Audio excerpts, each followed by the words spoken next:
hello लोगोफोर दिनैनि बे भिडिअआव आङो नोंथांमोननो बेखौनो खिन्थानो फैदों जे अमृत ब्रिक्ष्या आन्दलनाव गोबाङानो कमेन्ट हरदों जे आंना एड्रेसा भुल जाबाय नामा मिस्टेक जाबाय बेखौ माबोरैहाय कारेक्सन खालामफिनगोन माबोरैहाय आपडेट खालामफिनगोन होननानै स' बे भिडिअनि गेजेरजों नोंथांमोननो आं खिन्थागोन सिन्था खालामनाङा आरो लोगोसे आं बेखौबो खिन्थागोन जे नोंथाङा गोबाङानो आरो बेखौबो कमेन्ट हरदों जे सार्टिफिकेटखौ माबोरैहाय डाउनलड खालामनांगौ आरो गोबाङानो बुंदों आंना OTP फैयाखै मा खालामगोन बोरै खालामगोन गासिबो डिटेल्सखौ आं बे भिडिअनि गेजेरजों खिन्थागोन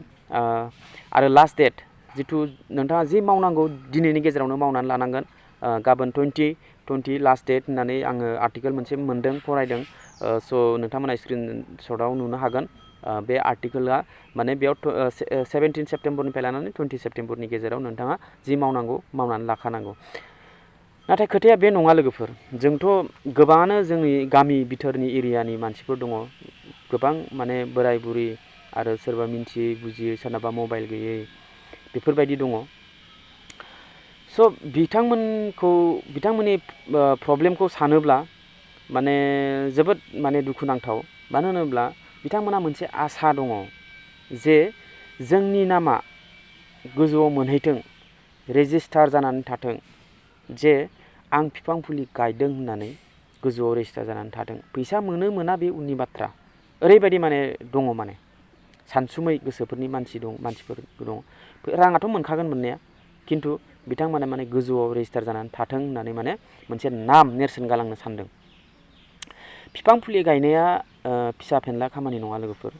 जोबोद गिदिर खामानि जाय खामानिखौ इसिबां उन्दैनिफ्राय जोनोम जानानै थैलायलांबाय होनबाबो बिफां फुलि गायफेरै मानसिफोरबो दङमोन नाथाय दिनैनि दिनाव बिफां फुलि गायनाय खामानिया फिसा फेनला खामानि नङा बियो जोबोद गिदिर खामानि जोंनि अक्सिजेननि थाखाय जोंनि इनभाइरनमेन्टनि थाखाय आबहावानि थाखाय इन फिउचार जोबोद मोजां खामानि होगोन आरो बे बिफांजों नोंथाङा गोबां सहाय मोनगोन आरोखि सानसे समाव स' जोंनि थाखाय जोबोद मोजां रांखौथ' मोनखागोन खिन्थु आंना खोथाया आं बेखौनो बुंनो सानदों जे जाय बिथांमोना गामि बिथोर एरियानि इमान खस्थ' सान्दुं थिखा थिखि खस्थ' खालामनानै बिफां फुलिखौ लांनो फैनानै बिफां गायदों हा गैयैफ्राबो बारियाव न' सेरावनो गायलाबायदों जाहाथे बिफां फुलिया देरथों सरकारनि गोजौआव रेजिस्टार जाथों आंनि नामाबो जाहाथे आं बिफां गायदों होननानै ओरैबायदि खस्थ' नाथाय बे खस्थ' खालामसेयावबो बिथांमोना सोरनाबा रेजिस्ट्रेसन नाम्बार फैयाखै सोरनाबा OTP फैयाखै सोरनाबा मबाइल नाम्बारा मिस्टेक जाना होदों सोरनाबा नामा भुल जाना होबाय सोरबाबा सार्टिफिकेट बरननो हायाखै बिथांमोना सोरनाव थांना खालामहैजानो रां 100 थाखा 50 थाखा होनानै जेराव मेरावनो खालामजाहैदों अब्लाबो साक्सेस खालामनो हायाखै अब्लाबो सोरनाबा जायो सोरनाबा जाया सोरनाबा जादों सोरनाबा जायाखै स' लोगोफोर नोंथाङा जुदि मिन्थियोब्ला माबोरैहाय फट'खौ आपल'ड खालामनांगौ माबोरैहाय मा खालामनांगौ मिन्थियैफोरनो फोरों लोगोफोर नोंथाङा साक्सेस खालामनो हाबायथ' नोंथाङा साक्सेस खालामनो हादों होननानै नोंथाङाल' मोननांगौ बे खोथा नङा बयहाबो मोन्थाय दङ मिन्थियैफोरखौ फोरों राङा देरसिन नङा स' गोबां माने दा आइजोफ्रा मा बुंदों आंनो नांला आंनो बे आसनिखौ रांबो नांला जेबो नांला आंनो आपल'ड खालामबाबो जायाखै रिथोरै माने OTP फैयाखै एफा खस्थ' खालामनानै बेफोरबायदि माने टेनसनाव दङ गोबाङानो दाबो स' लोगोफोर नोंथांमोना टेनसन लानाङा आरो बे भिडिअखौ फेसबुकाव नायदोंबा हानायमानि शेयार खालाम दिनैनि गेजेरावनो बेफोर माखासे खामानिखौ नोंथाङा मावनानै लानांगौ आरो प्रब्लेम जेबो गैया मैयानि भिडिअआवनो आं खिन्थाखादों जे बबे वेबसाइटआव नोंथाङा थांनानै फट'खौ आपल'ड खालामनांगौ मैयानि भिडिअआवनो आं खिन्थाखादों आरो बेयावबो जायाखैब्ला दिनैबो आं खिन्थाबावगोन नोंथांमोननो लाइभ आं नोंथांमोननो स्क्रिन रेकर्ड खालामनानै आं नोंथांमोननो खिन्थालांगोन माबोरैहाय आपल'ड खालामनांगौ सार्टिफिकेटखौ बोरै डाउनल'ड खालामनांगौ आरो लोगोसे नोंथांनि नाम एड्रेस माबाफोर भुल जादोंब्ला बेखौ माबोरै कारेक्सन खालामनांगौ बिनि सोमोन्दै आं बे भिडिअनि गेजेरजों नोंथांमोननो खिन्थागोन भिडिअखौ फार्स्टनिफ्राय लानानै जोबजासिम नायलांगोन होननानै आं आसा खालामो आरो लोगोफोर नोंथाङा बे बिफां फुलि गायनायखौ बे प्रसेसखौ मिन्थियोब्ला मिन्थियैफोरनो फोरों खिन्था अके लोगोफोर अब्ला भिडिअखौ नायलांबाय थादो लोगोफोर आं डिसक्रिप्शनाव मोनसे अमृत ब्रिक्ष्य आन्दलननि मोनसे लिंक होदों जाय लिंकआव नोंथाङा क्लिक खालामोब्ला बेफोरबायदि इन्टारफेस मोनगोन आरो फेसबुकाव नायदोंब्ला गोजौआव मोनसे लिंक मोनगोन बेयाव क्लिक खालामनानै बेफोरबायदि इन्टारफेस खालामनानै हो नोंथाङा जुदि दाबो फटक आपलड खालामनो हायाखैब्ला खालामनानै ला दा मोनानि गेजेराव फुंनिफ्राय लानानै मोनायाव ट्राइ खालाम सानजौफुआव बारा जानो नागिरा अब्लाबो ट्राइ खालामबाय थायोब्ला जायो बेफोरबायदि अपेन जाबायथ' आं मैयानो मोनसे भिडिअ खिन्थाखादोंमोन बेफोरबायदि अपेन जानायनि उनाव नैबे 3 लाइनाव क्लिक खालामनांगोन बे 3 लाइनाव क्लिक खालामनानै लगिननि अपसन मोनगोन बे लगिनाव नोंथाङा क्लिक खालामनांगोन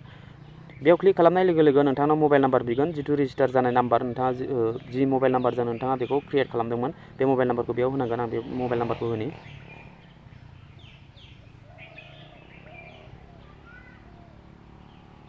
मबाइल नाम्बार होनायनि उनाव नोंथांनाव जुदि रेजिस्ट्रेशन नाम्बार दङब्ला बेयाव 10 डिजिटनि रेजिस्ट्रेशन नाम्बार थायो SH0 बेफोरबायदि 10 डिजिटनि थायो सोरनाबा रेजिस्ट्रेशन नाम्बारा 10 एबभ जाहैयो 11 12 बो थानो हागौ बाट नोंथाङा 11 12 दङब्ला रेजिस्ट्रेशन नाम्बारा 0 खौ खोमोरनांगोन जिखुनु 10 जानांगोन आरो SH जों लोगोसे स' रेजिस्ट्रेशन नाम्बार होयोब्ला नोंथांनाव मबाइलाव OTP थाङा OTPनि जेबो टेनसन गैया झन्झट जेबो गैया रेजिस्ट्रेशन नाम्बार होयोबा आरो थाबबो जायो नाथाय नोंथांनाव रेजिस्ट्रेशन नाम्बारा गैया डिलिट जालांबाय स्क्रिनशट मारिनाया बा लिरनानै दोनाखै अब्ला नोंथाङा मबाइल नाम्बारखौनो होनांगोन बिनिफ्राय मबाइल नाम्बार होनानै बेयाव आंना रेजिस्ट्रेशन नाम्बारखौ आं बेयाव होआ स' click hair to get one time password बेयाव क्लिक खालामगोन बेयाव क्लिक खालामनाय लोगो लोगो OTP मोनसे फैगोन बे OTP खौ बेयाव टाइप खालामनांगोन इन्टार OTP फैबाय नै 260832 260832 अके आं बेखौ साबमिट खालामना होनोसै OTP होनायनि उनाव साबमिट खालामबा नोंथांनि बेयाव डिटेल्सआ बेयाव फैगोन नोंथांनि SH नोंथांनि रेजिस्ट्रेशन नाम्बारा बेयाव फैगोन रेजिस्ट्रेशन नाम्बार मोनाखै नांगौब्ला बेयावनो मोनखागोन आरो रेजिस्ट्रेशन नाम्बारखौबो नोंथांनि मबाइल नाम्बारजों नोंथाङा खालामनांगोन जेसेनो हायो एसेनो बे खामानिखौ फुङाव मावनांगौ बा मोनायाव मावनांगौ आरो थाबैनो मावनानै ला दिनैनि गेजेरावनो मानो होनबा लास्ट डेटआ 20 गाबोनल'सै बेखौ गोसोआव ला स' लोगोफोर फार्स्टआवनो आं खिन्थागोन जे नोंथांमोना सार्टिफिकेटखौ मोनाखै जे सार्टिफिकेट डाउनलड खालामनांगौ होनदों नोंथाङा लगइन जाबायथ' लगइन जानायनि उनाव बयनिख्रुइ गाहायाव नाय डाउनलड प्लेट सार्टिफिकेट बेयाव डाउनलडआव क्लिक खालामब्ला नोंथांना सार्टिफिकेटआ डाउनलड जायो माने नोंथांनि सार्टिफिकेटआ बेयाव डाउनलड जागोन अनलि नोंथाङा रेजिस्ट्रेशन नाम्बारजों बा नोंथांनि मबाइल नाम्बारजों OTPनि गेजेरजों नोंथाङा जुदि बेखौ साइटखौ लगइन खालामो अब्ला बेफोरबायदि गेवगोन ओमफ्राय बयनिख्रुइ गाहायाव डाउनलड प्लेट सार्टिफिकेट ओंखारखागोन बेयाव क्लिक खालामब्लानो नोंथाङा सार्टिफिकेटखौ डाउनलड खालामनो हायो ओमफ्राय आपलड प्लान्टेसन इमेज नोंथाङा GPS मेप केमेराजों फटक साफायनानै दोनखादोंब्ला दाबो नैबे आपलड प्लान्टेसन इमेजाव क्लिक खालामनानै गेलारिनिफ्राय सेलेक्ट खालामनानै बिफांनि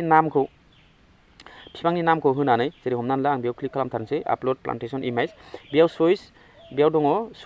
बेयाव चइसआव क्लिक खालामब्ला गासैबो बिफांनि नामा बेयाव फैजोबगोन नोंथाङा मा बिफां गायदों बेखौ सिलेक्ट खालामनानै होनांगोन आरोखि बेफोरबायदि ओमफ्राय सर्स फाइलाव क्लिक खालामनानै नोंथाङा बे फट'खौ गेलारिनिफ्राय सेलेक्ट खालामनानै साबमिटआव क्लिक खालामब्लानो बियो अट'मेटिकलि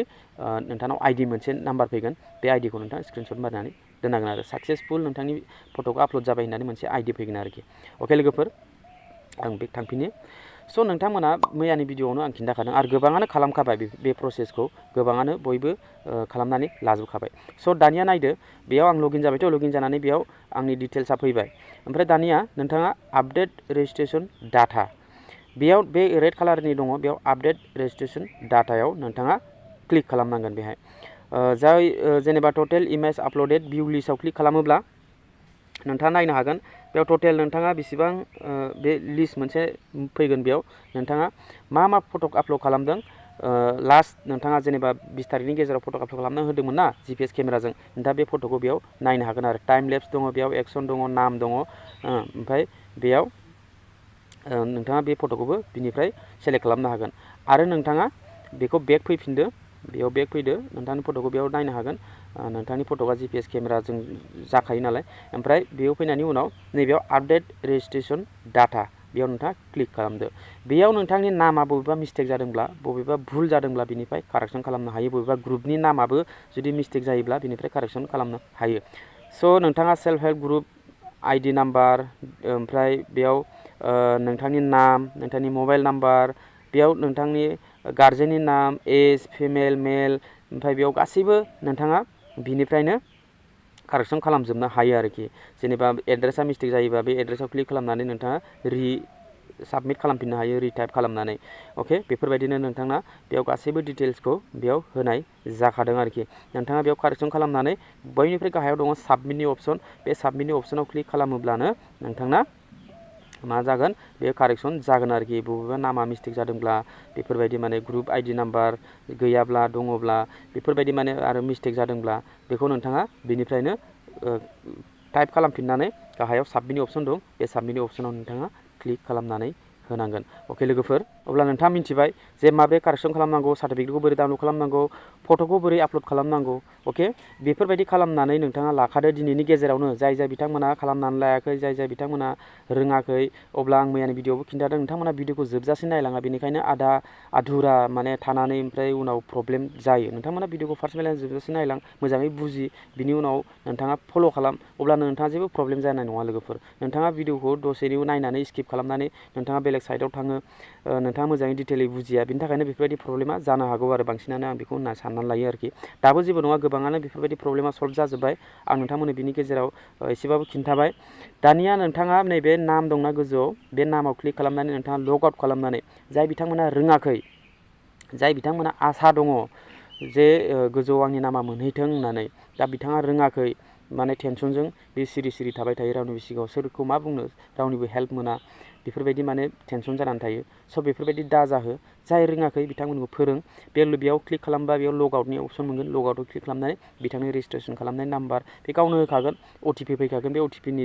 दारैनो नोंथाङा गासैबो डिटेलखौ बेयाव सेभ खालामनानै लानो हागोन आरोखि अके रोङैखौ फोरों आरो बिफां गायनाया जोंनि थाखाय जोबोद मोजां खामानि स'